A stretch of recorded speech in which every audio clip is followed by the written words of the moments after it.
Hello students and welcome back. आज की इस वीडियो में हम आपके टेक्स्ट बुक का चैप्टर नंबर 5 कवर करेंगे जो कि है सब्सिडियरी बुक्स। एग्जैक्ट एस्पेक्टों से बात करो तो 10 मार्क के लिए ये भी चैप्टर इम्पोर्टेंट है। और हमें जैसे पता है कि हर चीज का पास्ट होता है, हर किसी का पास्ट होता है, तो सब्सिडियरी बुक का भी एक हिस्ट्री है। ठीक है, उसको समझते हैं। अब हम चैप्टर नंबर 3 में इसका रेलेवेंस है। ठीक है, जर्नल का रेलेवेंस। मेरा एक बिजनेस है, उसमें मैंने 5 लोगों को अपॉइंट किया है। ये मैंने बोला ग्रास लग रहा है, वो ग्रास नहीं है, वो लोग है। ठीक है, mister A, B, C, D और ई, और ये मैं, मी। ठीक है, तो हम पांचों वो बिजनेस रन कर रहे हैं। ये मेरे एम्प्लॉयज है और मैं ओनर हूँ। और ट्रांजैक्शन जो भी आता है, तो अगर सपोज फर्स्ट ट्रांजैक्शन आया है तो मिस्टर ए रिकॉर्ड कर रहा है, सेकंड आया तो बी, थर्ड, फोर्थ, फिफ्थ, फिर अगर जो भी फ्री होगा वो रिकॉर्ड कर रहा है, सिक्स ट्रांजैक्शन। ठीक है, ऐसा चल रहा है मेरा बिजनेस। बट कुछ महान लोगों ने सोचा कि सारे एंट्रीज को एक बुक में, जो कि है जर्नल, रिकॉर्ड करने से कितना ज्यादा काम हो रहा है, कितना ज्यादा टाइम लग रहा है। तो इसलिए उन्होंने बोला कि जर्नल का जो भी ट्रांजैक्शन होता है उसको एनीवेज आप लेजर में पोस्ट करते हुए ऐसे सेग्रीगेट करते हो, तो उससे आपका डबल काम हो जाता है। तो इसलिए हम पहले ही सेग्रीगेट क्यों ना करें। तो जैसे कि हम लोग wet waste, dry waste segregate करते हैं, वैसे ही उन्होंने बोला कि आप अपने ट्रांजैक्शंस को सेग्रीगेट करो। मतलब कुछ कुछ ट्रांजैक्शंस को उनके स्पेसिफिक बुक में डालो, जैसे सेल्स का बुक, परचेज का book, sales return, purchase return, cash book. तो ऐसे आप डिफरेंट बुक क्यों नहीं बना देते जिसमें आप उससे रिलेटेड ट्रांजैक्शन डालो। फिर लोगों ने क्रिटिसाइज किया और पूछा, अच्छा ठीक है, क्या बिजनेस में से सेल्स होगा, अगर मैंने सपोज मशीनरी खरीदी तो उसको मैं कहाँ डालूं, तो उसको क्या मैं परचेस में डालूं? नहीं, तो उन्होंने एक बुक बना दिया, जर्नल प्रॉपर। तो मतलब जो ट्रांजैक्शन इन पांचों, ये जितने भी बुक्स है उसमें फिट नहीं हो रहा है, वो सब आप किस में डालोगे? जर्नल प्रॉपर में। अब आप पूछोगे मैम में सेग्रीगेशन करने से क्या फायदा होगा। तो मैं सपोज मेरे एक ही ट्रांजैक्शन कभी ए रिकॉर्ड कर रहा था, या सपोज सेल्स का ट्रांजैक्शन है, वो कभी ए रिकॉर्ड कर रहा था, कभी बी, सी, डी, ई। तो अब मैंने बोल दिया नहीं, मेरे बिजनेस में जितना भी सेल्स का ट्रांजैक्शन होगा ना, वो सिर्फ ए रिकॉर्ड करेगा। तो आपको नहीं लगता ए स्पेशलाइज हो जाएगा उस चीज में? और अगर जो परचेज का एंट्री होगा वो बी रिकॉर्ड करेगा, सेल्स रिटर्न सी, परचेज रिटर्न डी, और कैश का जो भी रिकॉर्ड होगा वो ई रिकॉर्ड करेगा। एंड इन पांचों के अलावा जो भी ट्रांजैक्शंस होंगे उसको मैं रिकॉर्ड करूंगी ने जर्नल प्रॉपर में। तो हम पांचों, जो हम 6 लोग बिजनेस रन कर रहे हैं, हम अपने अपने फील्ड में स्पेशलाइज होंगे, प्लस टाइम सेव होगा, प्रोडक्टिविटी इंप्रूव होगी।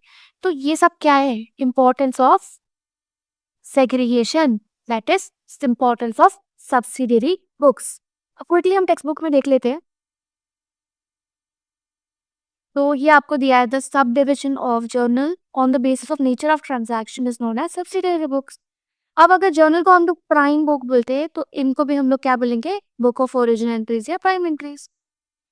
अब नीड्स क्या है सब्सिडियरी बुक्स करने का? स्पेशलाइजेशन, ये मैंने डिस्कस कर लिया।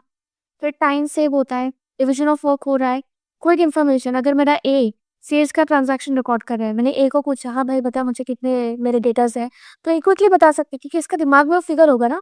तो इसलिए quick information and internal check. ये टाइप्स ऑफ सब्सिडियरी बुक्स है। तो कैश बुक होता है। फिर क्रेडिट के अंदर भी 4 बुक बना गया, purchase book, sales, purchase return, sales return. फिर बिल ट्रांजैक्शन, ये अभी के लिए आप इग्नोर करो, ठीक है, हम लोग बाद में डिस्कस करेंगे। एंड बाकी बचा हुआ जर्नल प्रॉपर है। और कैश बुक के भी ना 4 टाइप्स दे दिए हैं, single column, bank book, 2 column और पेटी कैश बुक। ये हम लोग धीरे धीरे आगे के चैप्टर में, इसी चैप्टर में आगे सीखने वाले हैं। हाँ, ये बस आप एक बार रीड कर लेना। कैश बुक के फॉर्मेट के बारे में बात किया है कि डेबिट साइड क्या होता है, क्रेडिट साइड क्या होता है। मैं आपको एक शॉर्टकट बताती हूँ इसका फॉर्मेट लर्न करने के लिए। आप लोगों ने चैप्टर नंबर 4 में लेजर पढ़ा, ठीक है। उस लेजर के चैप्टर में अगर आपको अच्छे से याद आ रहा है फॉर्मेट, तो हमारा फॉर्मेट क्या होता है? डेट, पर्टिकुलर्स, जेएफ और अमाउंट। बिल्कुल वैसा ही है, डेबिट साइड होता था और सेम फॉर्मेट हम लोग क्रेडिट साइड पे बनाते थे। लेकिन अब जो कि ये कैश बुक है ना, तो यहाँ पे पर्टिकुलर्स की जगह इन्होंने डाल दिया है डेबिट में रिसीट, जब कैश आ रहा है, और रिसीट नंबर, और पेमेंट क्योंकि कैश जा रहा है, एंड हर पेमेंट के लिए एक बनता है वाउचर, इसलिए वाउचर नंबर। तो इन दोनों को क्लब करके पर्टिकुलर्स होता था। लेकिन कैश बुक में आपने उसको स्प्लिट कर दिया into payments, receipts, receipt number, voucher number. अब एक इलस्ट्रेशन करेंगे तो आप लोगों को बेटर समझ में आएगा। तो देखो, prepare a simple cash book 2019 March 1 cash in hand, मतलब ये है आपका क्या है, बैलेंस। बिल्कुल लेजर, लेजर को ही आप अपने दिमाग में रखोगे तो ये आपके कैश इन हैंड 1 तारीख को है, मतलब बैलेंस ब्रॉट डाउन। तो ट्रू बैलेंस ब्रॉट डाउन। और जो कैश का क्या बैलेंस होता है, डेबिट बैलेंस, इसलिए डेबिट पे लिखा है मैंने, वाई ऐसा, ठीक है। Cash paid to Suresh, payment paid to Suresh, तो हम लोग क्रेडिट साइड पे जो भी लिखते हैं वो हम लोग बाय से लिखते हैं। तो by Suresh account 1000। Cash purchase किया है तो by purchase 500। Cash received from Prakash, आपको कैश मिला है तो to Prakash account 1000। Paid carriage, paid salary, oh I skip cash sales, cash sales हो रहा है मतलब पैसे आएंगे तो टू सेल्स अकाउंट 800। और आपने कैरेज दिया, सैलरी थी 100, 500। आप टोटल करो तो आपका टोटल आ रहा है 4300, 4300। बचा हुआ बैलेंस कहाँ पे आएगा, इधर कैरेट डाउन में। ये आप लोग नेक्स्ट मंथ में ब्रॉड डाउन करोगे। ये तो हम लोग बिल्कुल लेजर की तरह, इसमें सब फॉर्मेट अलग है, एकदम लेजर वाली ही लॉजिक है। अगर आपने मेरा लेजर का चैप्टर नहीं देखा है तो क्विकली जाके देखो, आपको बहुत अच्छे से समझाया होगा वहाँ पे। एंड इन डिटेल में चैप्टर देखा, फिर आपका चैप्टर नंबर 5 काफी इजी है। And my dear students, please note, ये जो चैप्टर्स का सीक्वेंस है ना, ये आपके लर्निंग के लिए बहुत अच्छे से है। तो आप कोई भी चैप्टर आगे पीछे मत करो, सीक्वेंस में जाओगे तो बहुत अच्छे से समझ में आएगा। आगे पीछे करोगे तो काफी डिफिकल्टी होगी आपको समझने में। एंड नेक्स्ट क्वेश्चन देखिए तो कृति, 2019 जुलाई 1 स्टार्टेड बिजनेस विद कैश। आप बिजनेस स्टार्ट कर रहे हो तो माय डियर स्टूडेंट्स, एंट्री क्या होती है, cash account debit to capital account. Balance brought down तो तब होता है ना जब आपका बिजनेस रनिंग होता है। जब बिजनेस स्टार्ट करते हो तो कैपिटल आता है, तो इसलिए to capital account. Deposited cash into bank, याद है आपको स्टूडेंट्स मैंने जर्नल में बनाया था कॉन्ट्रा एंट्रीज, तो उसका रिलेवेंस यहाँ पे। तो इसका जर्नल एंट्री क्या होगा, आपके बैंक में पैसे जा रहे हैं तो bank account debit to cash account, ठीक है। तो जब आप बैंक कॉलम और कैश कॉलम, इसी के आगे कुछ 2-3 सम्स के बाद आएगा, वहां पे आपको एक लेजर फोलियो में कैपिटल सी लिखना है, मतलब कॉन्ट्रा एंट्री। यहाँ पे नहीं लिखना है आपको, सिंपल सा। तो बैंक अकाउंट डेबिट हो रहा है, कैश अकाउंट क्रेडिट हो रहा है, तो पेमेंट्स पे लिखेंगे by bank account 80,000। Then purchase stationery for cash by stationery account. और याद रखना, क्रेडिट ट्रांजैक्शंस कैश बुक में रिकॉर्ड नहीं करना है, सिर्फ कैश ट्रांजैक्शंस। और माय डियर स्टूडेंट्स, अगर आपने कोई भी ट्रांजैक्शन स्किप किया है तो आपको नोट्स में लिखना होगा कि आपने ये ट्रांजैक्शन रिकॉर्ड किया, क्यों, क्योंकि ये ट्रांजैक्शन हुआ था क्रेडिट पे, या ये ट्रांजैक्शन कैश बुक से रिलेटेड नहीं है।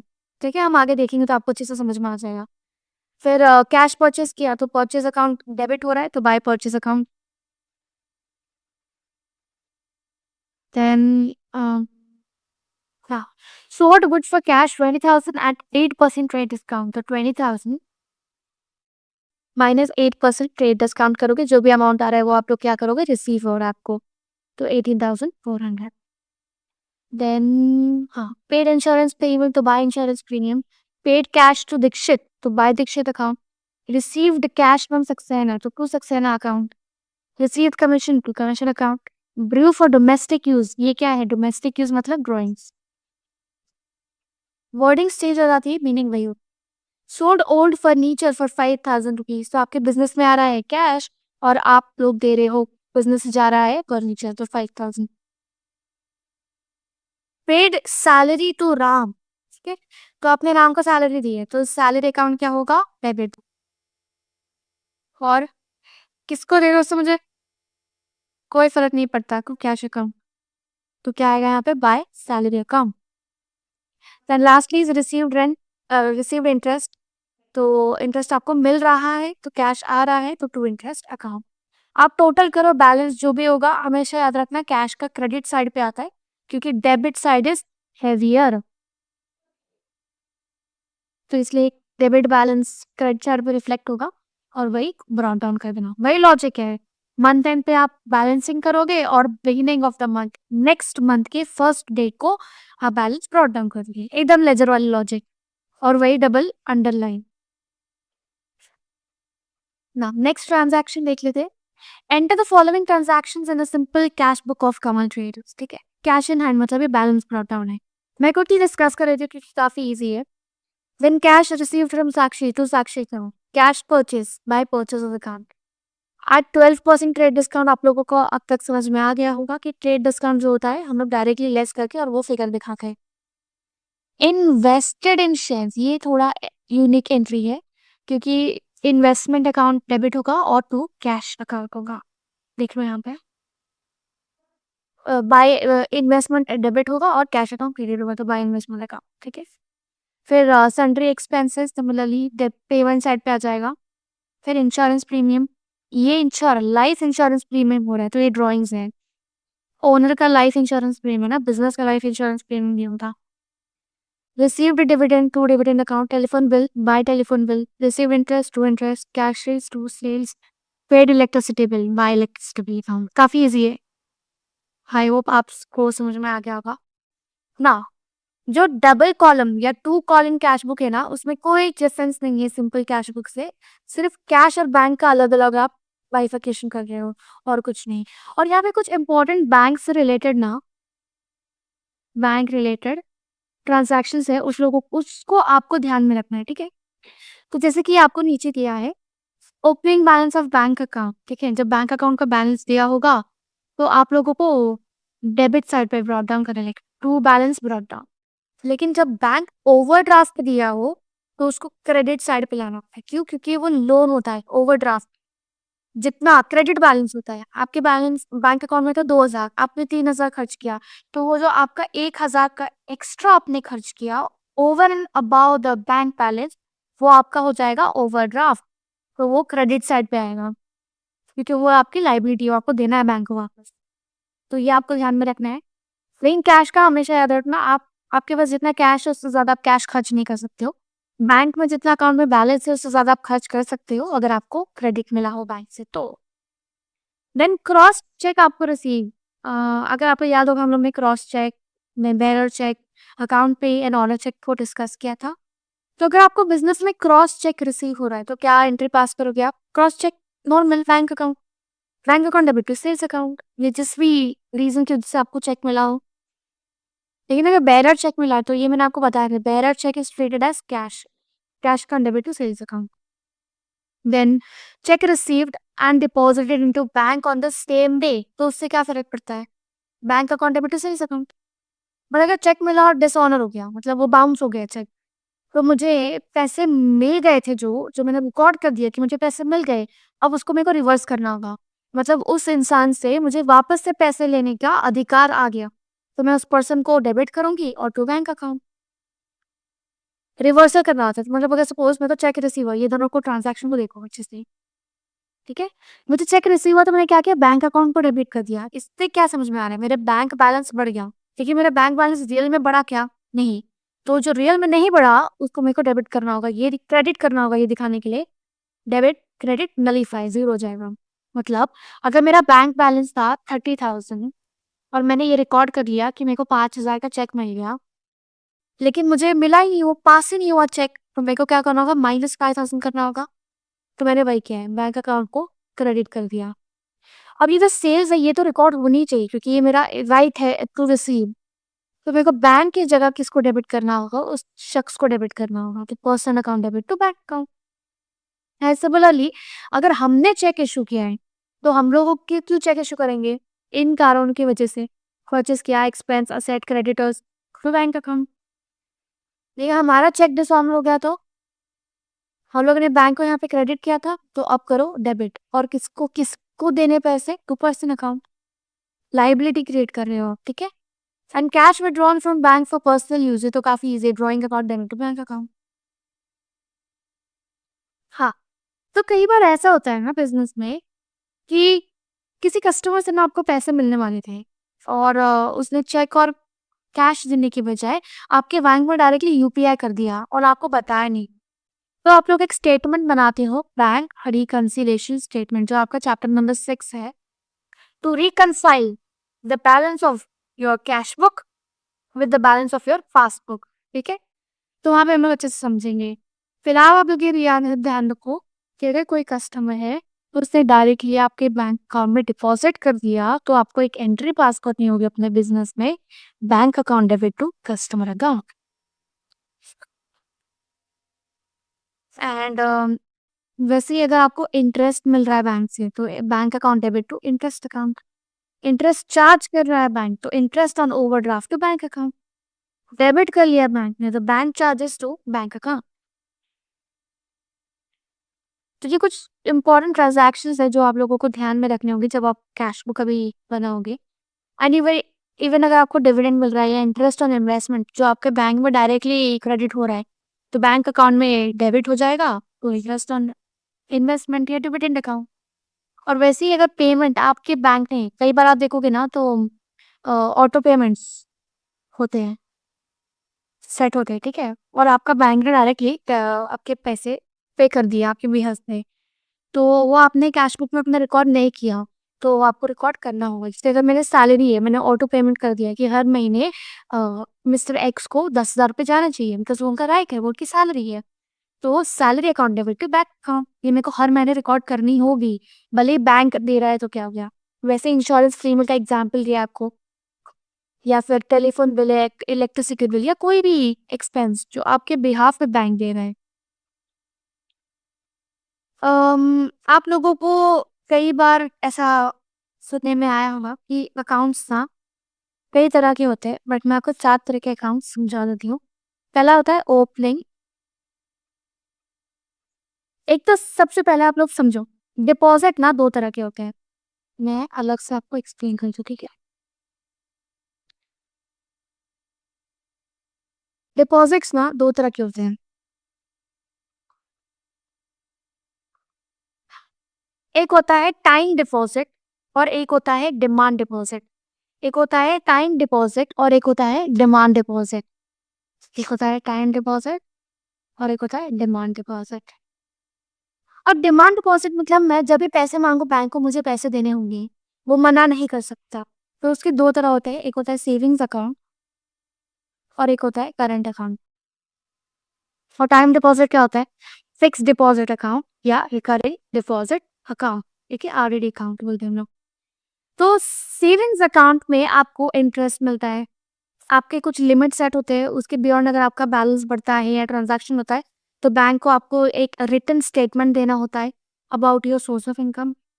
लेकिन करंट अकाउंट होता है बिजनेस का, इसमें कोई लिमिट नहीं होती है आने पे जाने पे, और लेकिन आपको इंटरेस्ट नहीं मिलता। करंट अकाउंट में आपको ओवरड्राफ्ट मिलता है, आपने देखा ना अभी बैंक ओवरड्राफ्ट, तो वो करंट अकाउंट में मिलता है। अब फिक्स डिपॉजिट क्या होता है, आरडीडी क्या होता है, वेरी सिंपल, कुछ सालों के लिए आप अपने पैसे को एफडी कर देते हो।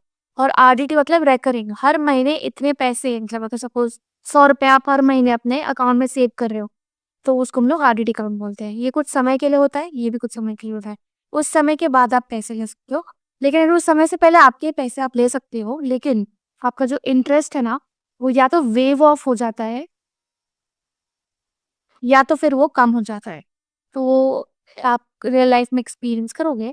फिलहाल मुझे आपको इसलिए समझाना था क्योंकि फ्रॉम कैश क्रेडिट और loan account to current account आप ट्रांसफर कर रहे हो, तो सिंपल है। तो कैश क्रेडिट क्या होता है, आपका लोन होता है, ठीक है, तो bank account debit to cash credit मतलब बैंक आपको लोन दे रही है, एक छोटा सा कैश क्रेडिट दे रही है, इसका कुछ लिमिट होता है 60,000 का, अगर सपोज लिमिट दे रही है, तो ये कैश क्रेडिट आपके बिहाफ पे बैंक ने आपको दिया है, तो आपका बैंक बैलेंस बढ़ेगा, लेकिन बैंक को वापस करने का लाइबिलिटी क्रिएट होगा, इसलिए bank account debit to cash credit.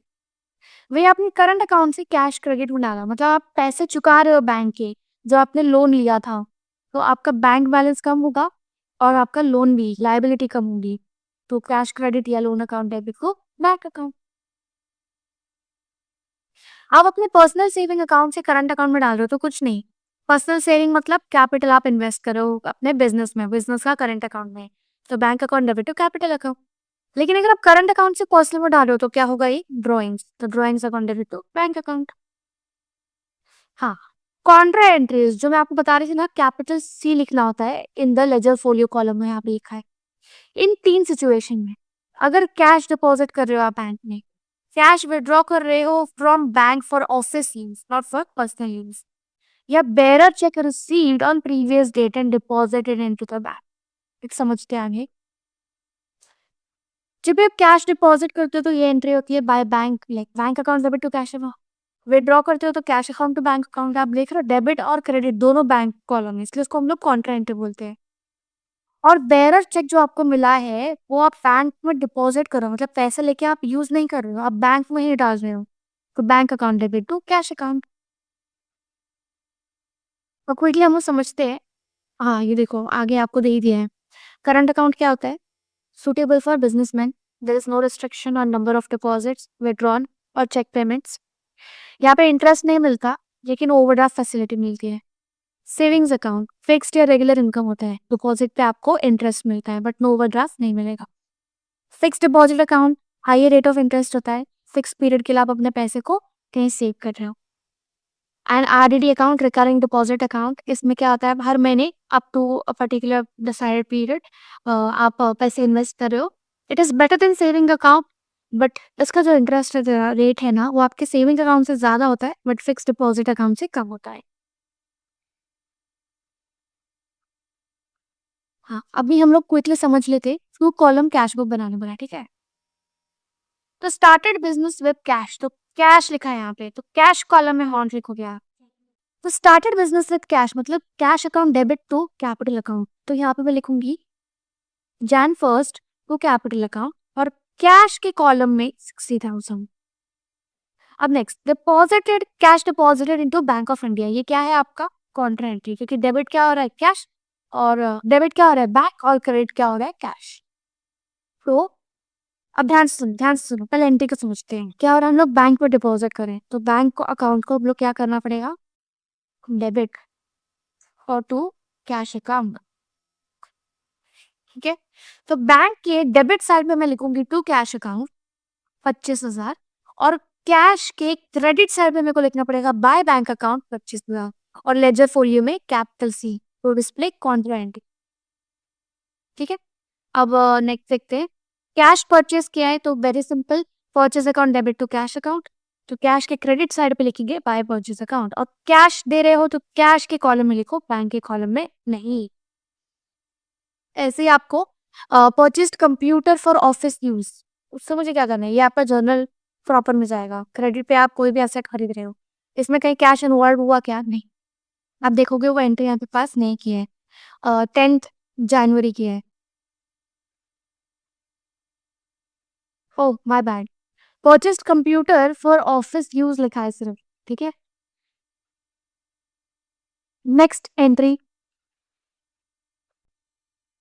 Next entry क्या है, 10 Jain purchased computer for office use 22,000। अब डियर स्टूडेंट्स एक बात यहाँ पे ध्यान रखना, अगर कुछ मेंशन नहीं है कि कैश से पेमेंट हुआ या बैंक से पेमेंट हुआ तो आप अज्यूम करोगे कि कैश से हुआ है, ठीक है। आप अज्यूम कर लेना कि कैश पेमेंट किया है। तो purchased computer for office use 22,000, तो बाय कंप्यूटर अकाउंट क्या होगा, 22,000 कैश के कॉलम में, ठीक है। Sold goods to Rakesh and company and received a bearer cheque 10,000 रुपए, कि Rakesh cheque deposited into bank on 28, तो प्रीवियस डेट का चेक जो आपको मिला, आपने कैशिफाई नहीं किया, आपने उसको बैंक में डिपॉजिट कर दिया, तो ये कौन सी एंट्री हुई, कॉन्ट्रा एंट्री। तो देखो 20 तारीख को आपने क्या किया है, वाई बैंक अकाउंट 10,000, और टू कैश अकाउंट आपने 10,000 का, और आपने जो ये सेल किया है इसको भी आपको रिकॉर्ड करना होगा क्योंकि ये ट्रांजैक्शन है। तो आपने गुड सेल किया है तो वो भी कैश के लिए, तो कैश अकाउंट डेबिट हो जाएगा टू सेल्स अकाउंट, तो यहाँ पे आपने मिस कर दिया, ठीक है। फिर कैरेज, ये तो काफी इजी है, cash withdrawn for personal use, ये ड्राइंग्स में आएगा। और रेंट बाय चेक, तो ये बैंक में आएगा। तो आपको ये बात ध्यान में रखनी है कि अगर कैश है और कुछ मेंशन नहीं किया है कि किसमें किस तरह से पे किया है, कैश या बैंक, तो आप अज्यूम करोगे कैश, और जो भी कैश का अमाउंट है वो कैश के कॉलम में लिखोगे, और जो बैंक का अमाउंट है वो बैंक के कॉलम में लिखोगे। ठीक है, अब यहाँ पे मैं एक इम्पोर्टेंट पॉइंट समझाना था कॉन्ट्रा एंट्री का। आप अगर ये एंट्री देखते हो, bank account debit to cash लिखा हो, ठीक है, ये वाला एग्जाम्पल था 25,000, 25,000, ठीक है। तो ध्यान से सुनना स्टूडेंट्स, बैंक अकाउंट को मैं डेबिट कर रही हूँ, ठीक है, तो बैंक अकाउंट के डेबिट बैलेंस में मुझे 25,000 दिखाना होगा। तो आप ट्रांजैक्शन में देख सकते हो, भले ही मैंने यहाँ पे कैश लिखा है, जब मैं कैश लिखती हूँ तो कैश के कॉलम में नहीं लिखते अमाउंट, कैश यहाँ पे लिखा है ना, तो बैंक के कॉलम में लिखोगे अमाउंट, क्योंकि बैंक को आप डेबिट कर रहे हो। वैसे ही यहाँ पे बाय बैंक अकाउंट लिखा है, तो मैं कैश के कॉलम में अमाउंट लिखूंगी, बैंक के कॉलम में नहीं, क्योंकि कैश को मैं क्या कर रही हूँ, क्रेडिट कर। अगर आपको लॉजिक समझ में आ रहा है तो अच्छा है, नहीं समझ में आ रहा है तो एक शॉर्टकट है कि अगर आपने कैश लिखा है तो कैश के कॉलम में मत लिखो, बैंक के कॉलम में अमाउंट लिखो, और अगर आपने बैंक लिखा है तो कैश के कॉलम में अमाउंट लिखो, बैंक के कॉलम में अमाउंट मत लिखो। ठीक है, ऑपोजिट। एंड बैलेंसिंग करके आपका जो भी बैलेंस आ रहा है वो यहाँ पे लिख दो। और अगर बैंक का सपोज क्रेडिट बैलेंस आ रहा है, क्रेडिट बैलेंस आ रहा है, तो इसका मतलब वो ओवरड्राफ्ट है, आपने अपने करंट बैंक बैलेंस से ज्यादा पैसे खर्च कर दिए। ठीक है, next transaction, two column cash flow बनाना है। मैं क्विकली ट्रांजैक्शन देख लेती हूँ। Bank balance, cash balance, opening balance. ठीक है, अगर एक बैक ओवरड्राफ्ट होता है ना तो ब्रैकेट में दिया होता, तो आप लोगों को समझ में आना चाहिए कि वो बैक ओवरड्राफ्ट है, मतलब वो क्रेडिट बैलेंस है, तो क्रेडिट साइड पे लिखोगे आप लोग। ठीक है, purchase goods and payment made by cheque, मतलब bank. Sold goods for cash, cash simple. Purchase machinery and payment made by cheque, मतलब bank. Sold goods and received cheque deposited same day, तो bearer check होता तो मैं सोचती, but यहाँ पे बेरा चेक नहीं लिखा है, तो इसका मतलब नॉर्मल चेक है, तो bank. Purchase goods from for cash from Munal, तो cash. Purchase stationery and paid by check, bank. Check given to all bank. Check withdrawn, cash withdrawn from bank. तो ये हो गया contra entry. Paid rent by cheque, bank. Paid salary, cash. ठीक है, आप लोग अच्छे से देख लेना, सोल्यूशन भी आप लोगों को टेक्स्ट बुक में दिया है, काफी इजी है ये, इतना कुछ डिफिकल्ट नहीं है। फिर two column and in the books of Mehta brothers. Cash in hand, bank balance, balance brought up. कैशर्स क्या इजी है, purchase half the amount was paid by cheque. हाँ, ये वर्किंग में आपको समझा देती हूँ। 60,000 का -10% टीडीएस करोगे तो 54,000 आता है। 5% कैश डिस्काउंट, -5%, लेकिन ये किस पे मिल रहा है, कैश डिस्काउंट मिल रहा है, and half the amount was paid in cash and remaining by. तो इसका वर्किंग में आपको नीचे दिखा देती हूँ।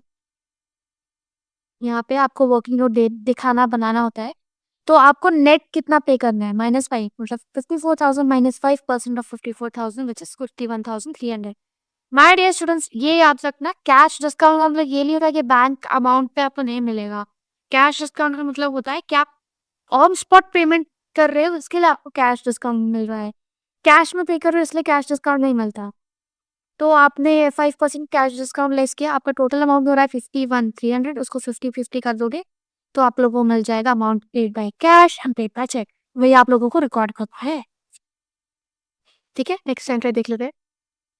डिपॉजिटेड कैश इनटू बैंक, तो ये क्या है, कॉन्ट्रेंट। Received bearer cheque from Sumit, ये आप रिकॉर्ड करके this is your cash transaction. Sold goods for cash, this is cash. Paid life insurance premium, कुछ नहीं बोला, तुम कैश पे करेंगे और ड्रॉइंग्स में आएगा ये। Check received and deposited into bank, तो 9 अक्टूबर को कौन सा चेक मिला था, बेरर चेक, तो ये क्या हो गया, contra entry. Receive cross cheque from Prabhakar, कुछ नहीं है, bank account. Introduced additional capital and deposited the same into bank account, तो कुछ नहीं, बैंक अकाउंट डेबिट होगा और कैश अकाउंट क्रेडिट होगा, तो एक और कॉन्ट्रा एंट्री है। Paid electricity bill 3,000 and telephone bill 4,100, cash account. Received cross cheque for dividend, bank account. ठीक है, तो ये काफी इजी सा, मैं आप देख सकते हो, इसका सॉल्यूशन भी आपको दिया है, काफी इजी है। बैलेंस ब्रॉट डाउन करने का, फिर परचेज 50-50 अमाउंट यहाँ पर डाल दिया है, फिर सेल्स किया है, फिर आपने कैश डिपॉजिट किया 40,000 ड्रॉइंग्स किया 4,000, कुछ नहीं बोला होता है, तो you have to assume that it is made via cash, वो एक्सपेंस आपने कैश में दिया है। ठीक है, ये नेक्स्ट हम सॉल्व कर लेते हैं quickly. Prepare 2 column cash book, opening balance है, बैंक ओवरड्राफ्ट है तो आप क्रेडिट साइड पे लगाना है। ये देखो, to balance brought down, cash का debit balance, I balance brought down bank का क्रेडिट बैलेंस। ठीक है, received from Neha cash and bearer cheque, ये दोनों को टोटल करके लिखोगे 2,200। ठीक है, then paid to Dhanraj by cheque मतलब bank, cash shares and discount allowed. ठीक है, तो पहले आप देखो सेल्स कितना हुआ होगा। ठीक है, तो कैश में आपने इतना किया और डिस्काउंट अलाउड हम इग्नोर करेंगे, डायरेक्ट इस कैश सेल्स को हम रिकॉर्ड करेंगे 6545, क्योंकि उतना ही आपको कैश मिला है। बस आप एक बार नोट में लिख लेना, नीचे नोट पे भी लिख देना कि 54 रुपीज आपने दिया था एज डिस्काउंट। इसके अलावा डिस्क्लोजर कर देना और कुछ 55 rupees. Then cheque received on 2 March deposited into bank, जो बेयरर चेक आपको मिला था ना वो आपने डिपॉजिट किया है, तो ये क्या हुआ आपका Contra entry. Deposit into bank, Contra entry. Goods purchase from Prachi और क्रेडिट, कैश इन्वॉल्व है क्या, तो ये क्रेडिट ट्रांजैक्शन है, ये परचेज बिक में जाएगा, ये आपको नोट करना होगा note. Check receive from Neha return dishonoured, जो चेक मिला था वो रिटर्न कर दिया, तो जो चेक मिला था तो अपने बैंक अकाउंट पर डेबिट किया होगा, तो आप उसको क्या करोगे क्रेडिट, तो डेबिट किसको करोगे नेहा अकाउंट को। ठीक है, purchase goods from Sweety 5,000 at 7% credit discount, get half the amount immediately, तो भाई 5,000 माइनस 7% उसका 50-50 करोगे और हाफ अमाउंट इमीडिएटली मतलब कैश में दिया होगा। Paid bank paid insurance premium 1,000, collected interest on investment, कुछ नहीं, एक एक्सपेंस हो रहा है और एक आपका रिसीट हो रहा है।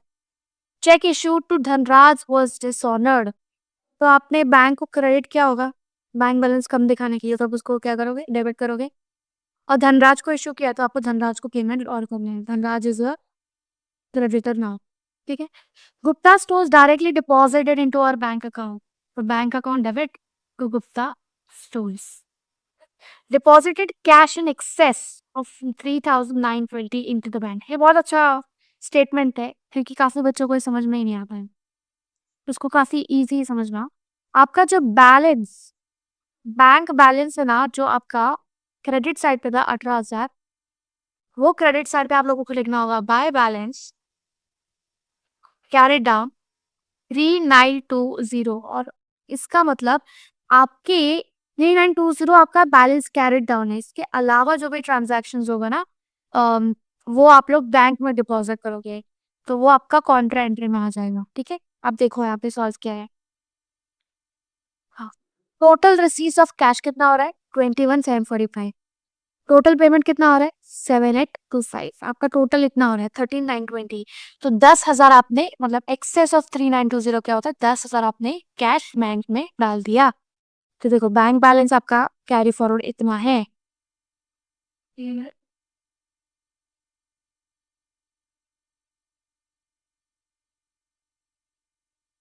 So I'm so sorry students, deposited cash in excess of 3,920 into the bank, इसका मतलब ये नहीं कि बैंक का बैलेंस उतना, इसका मतलब कैश का बैलेंस उतना रखना है आपको, और कैश में इसके अलावा जो भी बच रहा है वो हम लोग बैंक में डालेंगे।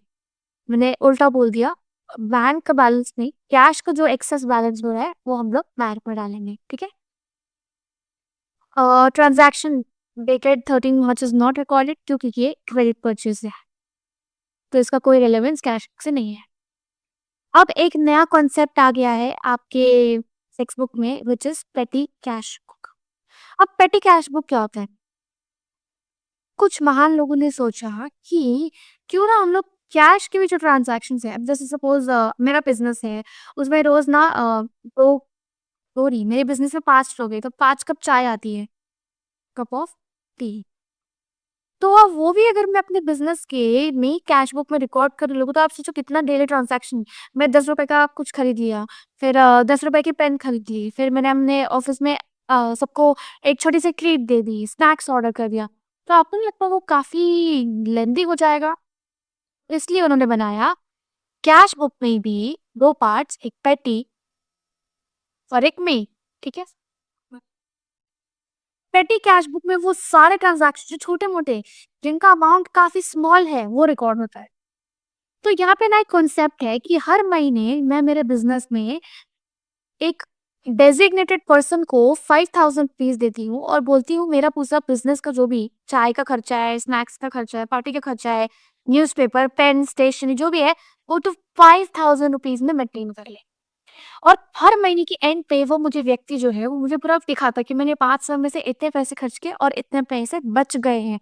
तो बचे हुए पैसे को या तो मेरे को वापस कर देना चाहिए या तो वो अगर सपोज़ 300 रुपए बच गए, तो अगले महीने मैं उसको 5000 नहीं दूँगी, मैं उसको 4700 रुपए दूँगी प्लस 300 जो बच गए हैं, मतलब 5000 में वो महीना मैनेज करो।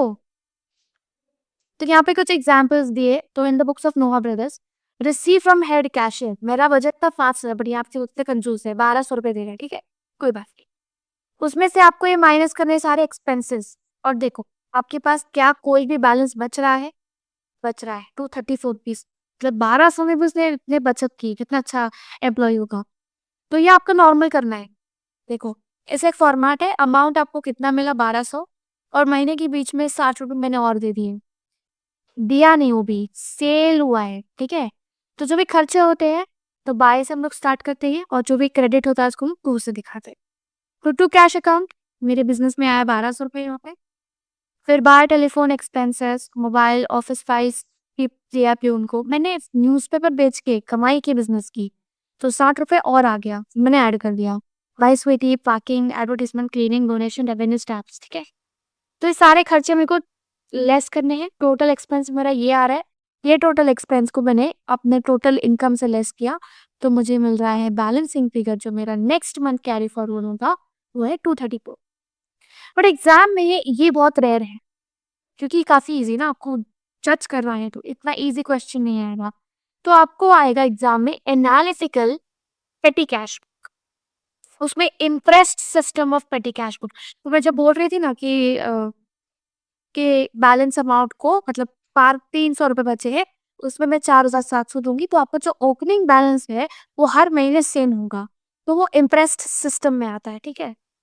एक आपको फॉर्मेट दिया है, तो यहाँ पे ना आपको हर एक कैटेगरीज़ बना देनी होती है, हर चीज़ की क्या कैटेगरी बना देनी होती है। स्टार्ट वही होता है, amount received, cash book fully, date, then आपका पर्टिकुलर्स, फिर वाउचर नंबर, फिर आपका total amount and then printing, stationery, ये सब बाइफरकेशन होता है। हम एग्जांपल्स समझते हैं। ये कुछ फिक्स्ड फॉर्मेट नहीं है, बाइफरकेशन का फिक्स्ड फॉर्मेट नहीं है। बाकी आप अपनी मर्जी से और ऐड ऑन कॉलम्स कर सकते हो, बट जो कुछ ओपनिंग कॉलम्स है वो फिक्स्ड, ठीक है? तो मिस्टर सौरभ जो आपका पेटी कैशियर है, राज्य मोबाइल कंपनी लातो, received 8000 on June 1st from head cashier, details of petty expenses for the month are as follows. तो जैसे ऑटो फेयर है, तो ये मैं कन्वेंस में डाल देती हूँ, ट्रैवलिंग एंड कन्वेंस, ठीक है? Auto fair. फिर कुरियर एक्सपेंसेस कुरियर में डाल दो, पोस्टल स्टैम्प्स अलग रख दो, ये स्टेशनरी में डाल दो। ये courier expenses, courier speed post charges, यहाँ पे टैक्सी फेयर तो कन्वेंस, रिफ्रेशमेंट ये अलग रख दो, कन्वेंस, ठीक है? फिर रजिस्टर्ड पोस्टल चार्जेस, ये भी कुरियर में डाल दूंगी मैं। Files, coaches, stationery, cartage, conveyance, computer stationery purchase, stationery, bus fare, conveyance, cleaning charge cleaning में रख दो। ऑफिस सैनिटेशन चार्जेस पेड, ये भी क्लीनिंग में डाल दो ना। फिर रिफ्रेशमेंट और एक बार किया आपने, टेलीफोन चार्जेस अलग रख देना, courier expenses courier, loading unloading charges अलग और बस फेयर, कन्वेंस। तो ये जो मैंने कैटेगरीज बनाई ना, ये आप भी कैटेगरीज बना सकते हो डिपेंडिंग अपॉन किस तरह का आपको एक्सपेंस दिया है। This is not fix therapy, this is completely up to you. तो आपको क्या लिखना होता है ना, अमाउंट रिसीव पहला कॉलम 8000 रुपए, ठीक है? देन आपको डेट लिखना होता है, सारी डेट में जो भी ट्रांजैक्शन रिसीव हो जाता तो कैश अकाउंट, और अगर बीच में मैंने महीने में न्यूज़पेपर बेच दिया या अगर रद्दी बेच के मैंने कुछ पैसे कमाए, तो वो यहाँ पे मेरे को लिखना होगा, ठीक है? और ये सारे expenses as it is transaction wise आप रिकॉर्ड कर दूंगी, स्टेप बाय स्टेप आपको समझाना। फिर वाउचर नंबर में हर जगह हर ट्रांजैक्शन पे डैश डैश रहा। टोटल अमाउंट पेड ये अभी मत निकालना, क्योंकि ये आपको बाद में पता चलता है, ये अभी मत करना। आपने हेडर्स बना दिए, तो यहाँ पे इन्होंने बनाया courier, postage, telephone, travelling and convenience, printing, stationery, miscellaneous और लेजर फोलियो और लेजर, ये भी ब्लैंक कॉलम होता है।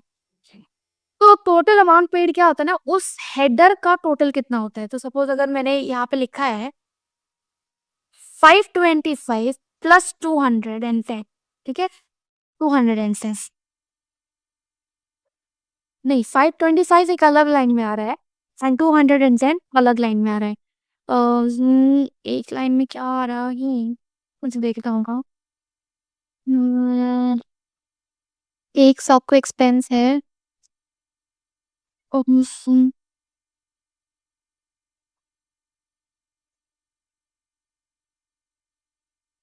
एक साथ वाला कोई एक्सपेंस नहीं है, मतलब सब अलग अलग हेडर्स पे अलग अलग जगह पे आ रहा है, अलग अलग डेट्स पे आ रहे हैं। तो एक ही डेट पे अगर सपोज 1650 का आपने प्रिंटिंग एंड स्टेशनरी किया और उसी दिन अगर आपने ट्रैवलिंग एंड एक्सपेंस करा होगा, तो मैं ये दोनों को टोटल करके यहाँ पे लिख, तो भाई टोटल एक्सपेंसेस पेड आपका उस दिन का आता है, उस दिन आपने कितना खर्च किया एंड एट द एंड कुछ नहीं, आपको जो अमाउंट रिसीव्ड है माइनस टोटल एक्सपेंसेस पेड और फिर आपका बैलेंस, जो भी आपका बैलेंस आता है वो आप कैरी डाउन करते हो और नेक्स्ट मंथ वो यहाँ पे लिख देते हो। जैसे यहाँ पे 1450 रुपये बच रहे हैं, तो नेक्स्ट मंथ के टू बैलेंस क्या है, ब्रॉट डाउन आपका हो जाएगा 1450। काफी इजी है। फ्रॉम बाउ pass journal entries and prepare ledger accounts in book of Raje. तो जर्नल एंट्रीज क्या होता है, आपके बिजनेस से कैश जा रहा है, क्यों जा रहा है, टू पेटी कैश, तो petty cash account debit to cash account, very simple. जो भी एक्सपेंसेस है सब एक्सपेंस को क्या करोगे आप डेबिट करोगे, वो कैटेगरी को आप डेबिट करोगे एंड मिसलेनियस एक्सपेंस जो भी आपका बचा हुआ खर्चा हो उसमें डाल देते हो and to petty cash, very simple. फिर आप उसका लेजर तो बना सकते हो, लेजर तो काफी इजी है। अंडर इम्प्रेस सिस्टम, तो मैं जो आपको बता रही थी ना इम्प्रेस सिस्टम, तो इसमें क्या होता है ना, जो भी अगर सपोज जैसे कि यहाँ पे आप देख सकते हो 2211 प्लस 289 क्या होता है 2600, तो जो बैलेंस आपके पास होना चाहिए वही बैलेंस को रिफिल कर देते हैं, मतलब उतना ही बैलेंस आपके पास होना चाहिए, ठीक है। Cash balance 335 receive from head cashier 2165 and give gift to clerk Omkar. तो इसमें कुछ नहीं, बस आपको बाइफरकेशन करना होता है, बैलेंस आपका ब्रॉट डाउन करना होता है, इतना आपको और मिला, ठीक है। तो टोटल कितना हो रहा है 335 और 2165 0045, 2500 रुपये का आपका टोटल होता है। Gift gift to clerk Omkar, तो ये आपका मिसलेनियस में डाल दो। रजिस्टर्ड एंड स्पीड पोस्ट, तो courier and speed post postage charges 240। Old newspaper मतलब आपको 100 रुपये मिल रहे हैं, 2600 हो गया आपके पास। Washing charges paid to peon, तो ये वॉशिंग चार्जेस का एक कॉलम बना दो। Lunch bill to sales menu इसमें डाल दो। Give advance to pure peon Arun ना, जो 13th वाला एंट्री है ना वो ध्यान से देखना, आप एडवांस दे रहे हो बाय एडवांस टू अरुण, वो भी आपका एक एक्सपेंस आ रहा है, ठीक है। इसको कोई हेडिंग में नहीं डालना है अगर आपको, तो यू कैन स्किप, बट जैसे कि आप देख सकते हो ना 4 हेडिंग बनाए, पोस्टेज का, printing stationery, cartage, repair, miscellaneous, बाकी मिसलेनियस में डाल देना, ठीक है। एंड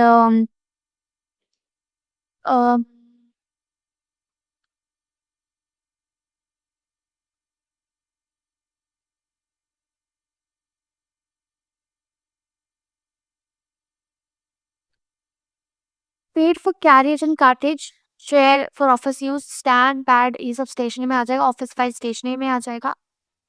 रिपेयर्स ऑफ मशीनरी, यहाँ पे ना दो इम्पोर्टेंट ट्रांजैक्शंस हैं जो मैं हाईलाइट करना चाहती हूँ। स्मॉल एक्सपेंस की बात कर रहे हैं, तो ये एडवांस टू प्यून एंड ये जो है purchased cheque for office use, ये आपके किसी कैटेगरी में फिट नहीं होंगी, क्यों, क्योंकि ये आपके स्मॉल एक्सपेंसेस नहीं है, ये आप किस तरह का इन्वेस्टमेंट कर रहे हो, दीज आर योर इन्वेस्टमेंट। ये जो आपने अरूप का एडवांस किया है इस महीने, वो नेक्स्ट मंथ आपको सर्विसेज देगा, आपके अपने सैलरी से लेस करवाएगा ना 500 रुपीज। वैसे मैंने यहाँ पे चेयर खरीदा है, भले 300 रुपये का कोई छोटा मोटा चेयर खरीदा है, बट वो मेरा एक इन्वेस्टमेंट है, तो वो मेरे एक्सपेंस में नहीं आएगा, इसलिए जो उसका अमाउंट है ना वो मैं एक्सपेंस में ना लिख करके वो मैं लिखूंगी लेजर में। तो माय डियर स्टूडेंट्स, अगर आप उस छोटे छोटे एक्सपेंसेस में कोई अर्निंग्स करते हो, जैसे अगर आपने न्यूज़पेपर बेचा तो वो आप अपने अमाउंट रिसीव्ड में ऐड करते हो, यहाँ पे जैसे हम लोग ने 100 रुपीज ऐड किया है, ठीक है। अगर सपोज आपने कोई इन्वेस्टमेंट की है, तो वो यहाँ पे हम लोग डिफरेंट कैटेगरीज में नहीं करेंगे, वो हम लोग डायरेक्टली लेजर के अमाउंट पर दिखा देंगे। ठीक है? तो ये a point to be noted dear students, ledger का जो अमाउंट है उसका वैल्यू है। अगर आपने कोई इन्वेस्टमेंट कर दिया हो या फिर अगर आपने किसी को एडवांस दे दिया हो, तो वो ट्रांजैक्शन आप उस लेजर के अमाउंट में रिकॉर्ड करोगे। ठीक है? यहाँ पे देखो, interest money was maintain at 2000। Next question में तो अगर जो भी डेफिसिट बैलेंस होगा उतना आपको कैश से मिलेगा। तो जैसे कि यहाँ पे लिखा है ओपनिंग बैलेंस 150 था, तो इसलिए मुझे 1850 कैश से मिला। ये इजी है ट्रांजैक्शन, इसको आप रिकॉर्ड कर सकते हो। Subscription to newspaper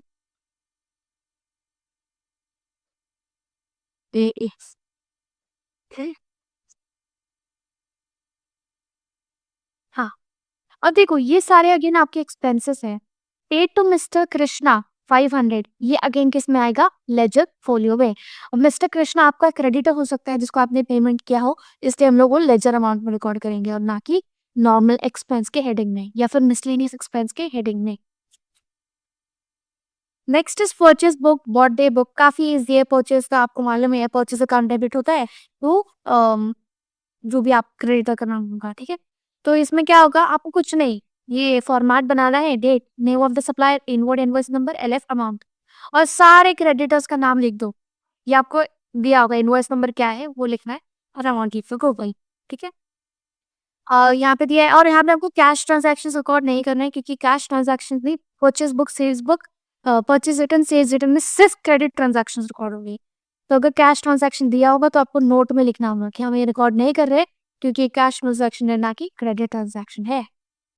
and even अगर आपने कोई मशीनरी परचेज की है, यहाँ पे हम लोग सिर्फ गुड्स से related transaction, credit transaction record करेंगे। मशीनरी परचेज की इन्वेस्टमेंट है तो वो जर्नल प्रॉपर में जाएगा। ठीक है? बस ये दो ट्रांजैक्शन आप ध्यान में रखना।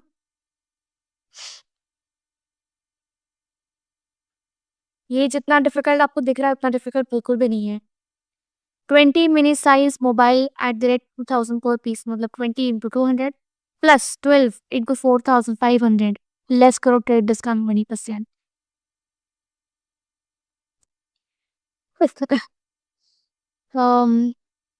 अमाउंट आपको आ जाएगा। देन पवन का भी वैसे ही है।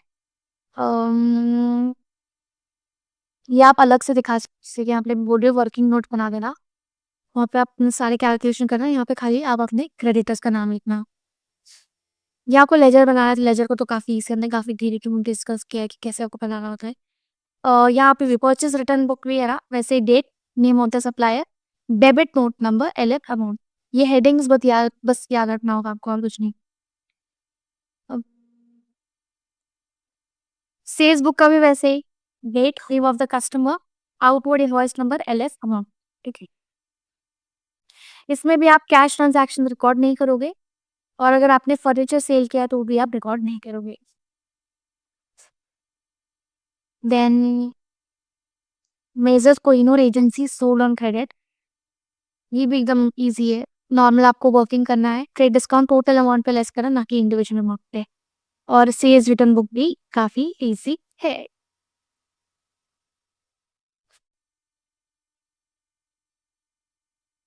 इसमें स्टूडेंट्स बस आपको फॉर्मेट याद करना है, that's it.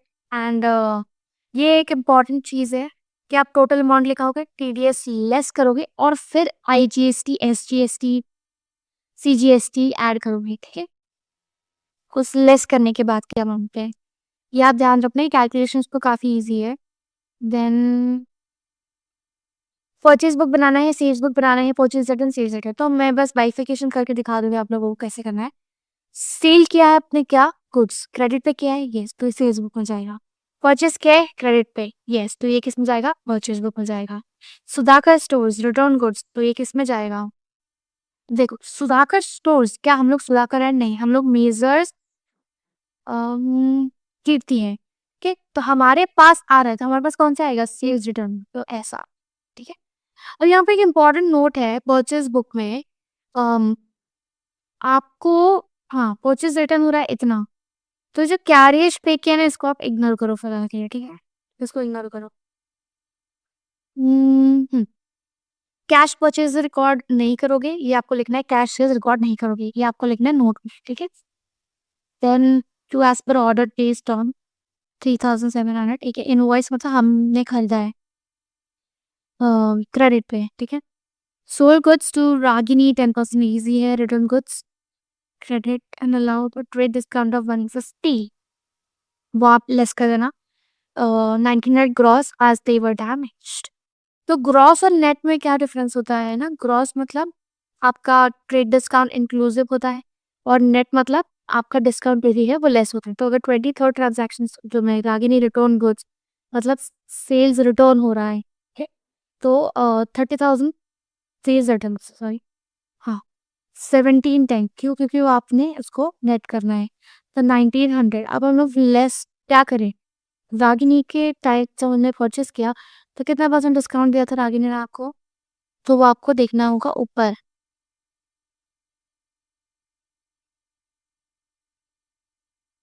Purchase goods sales Rakesh invoice, हाँ, sold goods to Ragini at 10%, तो 1900 माइनस 10%, वही बस ध्यान में रखना है आपको, और कुछ नहीं।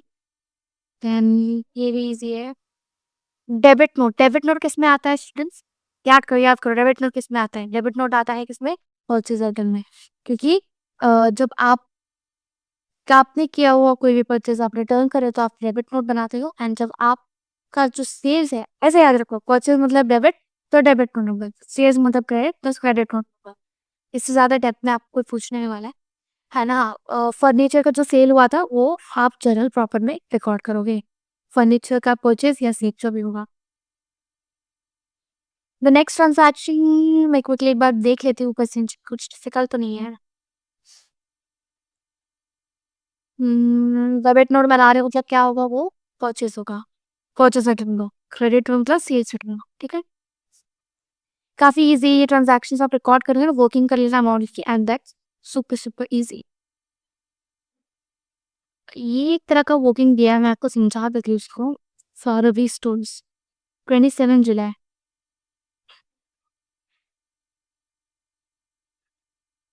Okay okay next.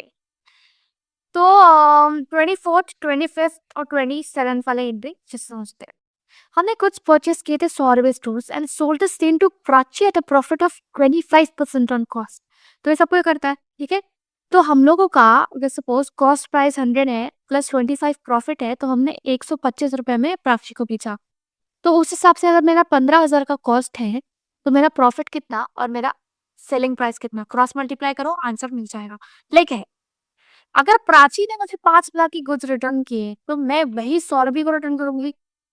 तो प्राची ने मेरे को 5,000 की गुड्स रिटर्न किए, तो मेरा कॉस्ट प्राइस से कितना होगा, तो इंटू 5,000 और डिवाइड बाय 15,000, ठीक है। तो मेरा प्रॉफिट और ये सेलिंग प्राइस दो भी मेरे को मिल जाएगा कॉस्ट, ठीक है। It's very easy, cross multiply करना में कुछ नहीं। Then moving ahead, illustration 9. Read the following and then pass the journal entries. काफी इजी है, आप एक बार सम्स अच्छे से देख लोगे ना तो आपको काफी इजी लगेगा। It's all workings and stuff और कुछ नहीं। फिर जर्नल प्रॉपर में opening entries, adjustment, rectification, transfer entries, ये सब रिकॉर्ड होती है। बैड डेट्स, फिर सेल या purchase of asset and credit, withdrawal of goods by proprietor, तो वो सारे एंट्रीज हम लोग जर्नल प्रॉपर में रिकॉर्ड करते। For the balance debts to debtors account, depreciation debit होता है तो बिल्डिंग अकाउंट, ये मैंने आपको नहीं समझाया ना बैड डेट्स। तो बैड डेट्स क्या होता है, आपका एक्सपेंस होता है। तो अगर सपोज 5 लाख का आपका डेटर्स था, उसमें से 5,000 आपको नहीं मिलने वाला है, तो आप उसको 5,000 लेस करोगे। तो लेस करने मतलब अकाउंटिंग में होता है क्रेडिट करना, मतलब उसका ऑपोजिट करते हो आप। और डेबिट पे बैड डेट्स। डेप्रिसिएशन आपका एक्सपेंस है, बिल्डिंग, ये आपका चैप्टर नंबर 7 है, डेप्रिसिएशन, वो आप डिटेल में पढ़ोगे वहां पे। तो डेप्रिसिएशन क्या होता है ना, मतलब अगर कोई में मैंने असेट खरीदा है तो आज जो उसकी वैल्यू है, अगर सपोज ये मोबाइल, सपोज ये पेन है, तो ये पेन मैं आज ये यूज कर रही हूँ, तो क्या ये 10 साल बाद भी इसी वैल्यू पर मैं खरीदूंगी क्या, नहीं। ये पेन खराब हो जाएगी, टूट फूट सकता है। तो इसलिए बिजनेस हर साल अपने एक फिक्स्ड असेट पे डेप्रिसिएशन चार्ज करती है, एक प्रोविजन अमाउंट बनाती है, ताकि फ्यूचर में जब ये पूरा एकदम इसकी वैल्यू 0 होगी तो भी मैं इसमें का एक पेन खरीद सकूं। तो इसलिए मैं डेप्रिसिएशन अपने बिजनेस में चार्ज करती हूँ। ये सिंपल सी एंट्री है, depreciation to building account. Detail में इसकी अकाउंटिंग हम लोग चैप्टर नंबर 7 को देखते हैं। फिर मैं आपको बताया था कि जो भी नॉमिनल अकाउंट होते हैं ना, उसकी क्लोजिंग एंट्री पास करनी होती है ईयर एंड पे। तो हम लोग जो भी एक्सपेंस का बैलेंस होता है वो प्रॉफिट एंड लॉस में डालते हैं, या परचेज। आपको जो फाइनल अकाउंट्स पढ़ाऊंगी मैं, तो वहाँ पे डिटेल में समझ में आएगा। अभी इसको आप स्किप कर सकते हो, उतना इम्पोर्टेंट नहीं। Then net profit transfer to capital account, तो प्रॉफिट एंड लॉस, ये सब आपको फाइनल अकाउंट्स में समझ आएगा। रेक्टिफिकेशन ऑफ एरर्स भी है आपको, तो वो भी आपको उसमें समझ में आएगा। ये सब एंट्रीज है ना, जर्नल प्रॉपर और ये final accounts, rectification of errors, bills, then BRS का बैंक रिकंसिलिएशन स्टेटमेंट, ये सब आपको इस चैप्टर से तो रेलेवेंट नहीं है, तो आप इसको स्किप कर सकते हो, ठीक है। ये एक इम्पॉर्टेंट डिस्कस कर रहे थे। Purchase furniture from messrs Patel, furniture on credit, तो क्या होगा, major furniture account debit to messrs Patel. Sold machinery to Suraj on credit, Suraj account machinery account. Withdrawn by proprietor for his personal use, तो क्या होगा, drawings account debit to goods withdrawn for personal use account. Advertisement to free samples, loss by fire to goods loss by fire. Cash discount receive from सीमार्क, तो ये आपका Seema account debit होंगी, और to discount receive.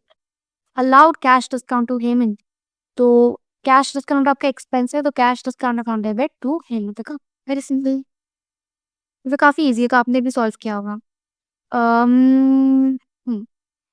So my dear students, with this we have come to the end of the chapter. And ये जो back answers हैं, ये सारे आपके जो भी एक्सरसाइज के क्वेश्चंस है, ये थ्योरी क्वेश्चंस है, एंड इसको मैंने एकदम डिटेल में सॉल्व किया है with these practical sums as well.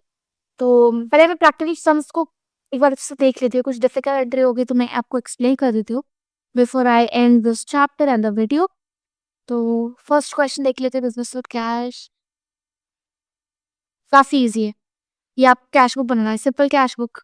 नहीं, दोनों बार 2 कॉलम, मतलब 2 कॉलम, ये भी 2 कॉलम है, और सेकंड सम भी आपका 2 कॉलम है, इसको भी देख लेती हूँ मैं। नहीं, ये भी इजी है। फिर नेक्स्ट इज आपको 2 कॉलम कैश बुक ही बनाना है, ये भी इजी है। ये सारे एंट्रीज हमने डिस्कस किए। फिर आपको एनालिटिकल पेटी कैश बुक बनाना है, ये तो काफी इजी है।